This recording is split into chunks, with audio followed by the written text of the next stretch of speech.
At ayan na nga guys, so bali magkakaroon na ng katuparan ang sisig. Bali napakuluan na yan guys. So kasunod yan, ihihawin na yan. At yan yung magiging sangkap niya. At yan guys, yung mga ingredients niya. Recados Puertos. So ito yung ano, giniling na atay. Atay na may suka. At yan yung sili natin. Bawang, sibuyas. So yan guys, sa ibang ano yan, sa ibang items yan. Menu. So guys, ito dadali na namin sa ihawan. Bali ihawan namin, ihaw na namin. At yan guys, lalabas kami dito sa akomodasyon kung saan nandito yung ano namin, ihawan namin.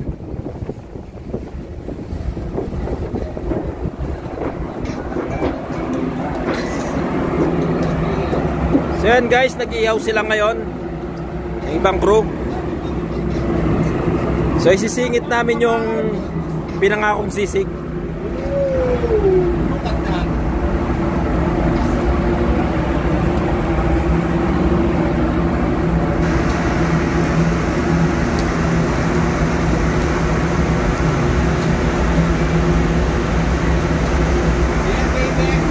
Ngayon ay araw ng Sabado, kung saan di ako makapag-live, bali i-upload lang natin to. Walang sinabi.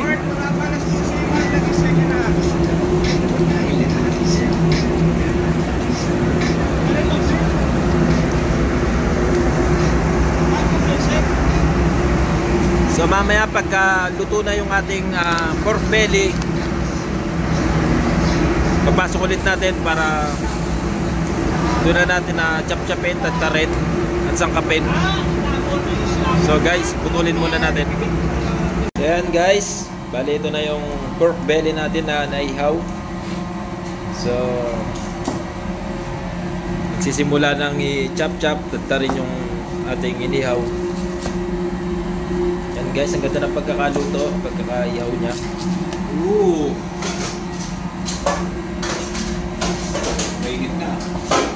So guys, abang china-chop-chop muna, so dumako tayo dito sa gawing niluto ni Mayor, ang preparasyon natin. Ayan, meron tayong calamares at saka yung ating java rice. Wow! So yan guys, balik tayo dito. So meron pa tayong ano dito, pizza. So nakasalang yung pizza natin. At ayan guys, malapit na siyang maluto.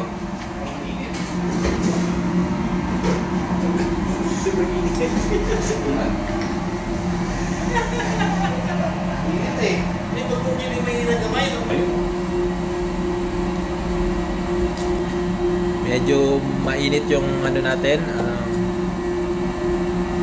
pork natin. So nag-glove siya, yung heat resistance na gloves.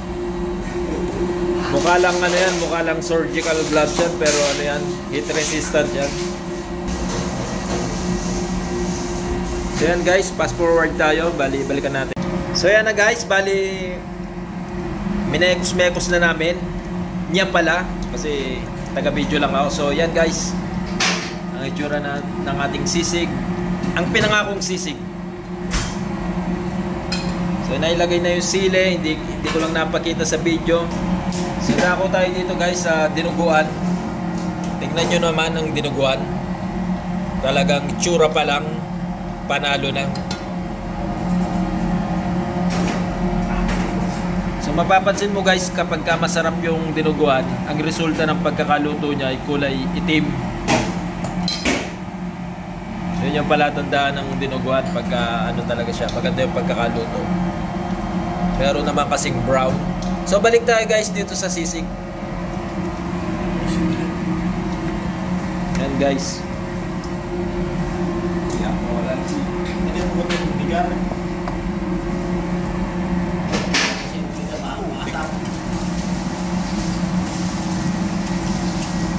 Kahit na siguro isa lang eh. Okay, isa lang para hindi siya mag-ano masyado. May suka naman na yung ano eh, matay. At ngayon guys, patapos na ang aming sisig. Bali, pe-flex na natin maya-maya. Saan yung ano? Hartley? Yung... Saka siguro. So yan, bali, lagyan natin ng konting asin. Paminta. Yung crack. Nasaan yung crack? Oo. Yung ano? Yung crack. Yung crack. Yan!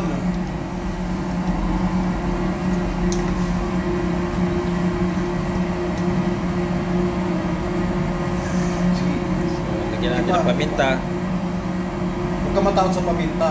Oh, pepper is your friend. Sibuyas, karga mo na siguro lahat. Ano ba yan? Para sa sisig yan. Karga mo na lahat. Lagyan na natin lahat. So yan guys, kargado. Kargado na sibuyas yan.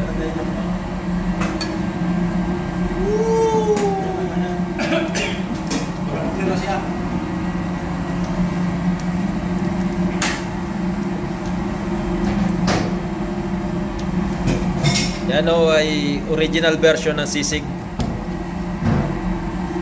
Yun. Ang pork na ginamit, ang parts ng baboy, bali pork belly, wala kaming pisngi, wala kaming muka na may harap. So yan. At yan ang pinagyayabang na pinangakong sisig ni Joshua Texon. Guys, so tingnan nyo naman ang resulta guys.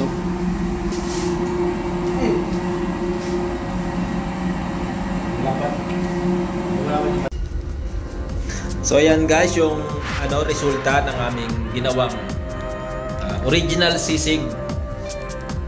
So kung mapapansin nyo guys sa video kanina, paputol-putol, syempre hindi namin lahat kinuha kung paano siya ginawa.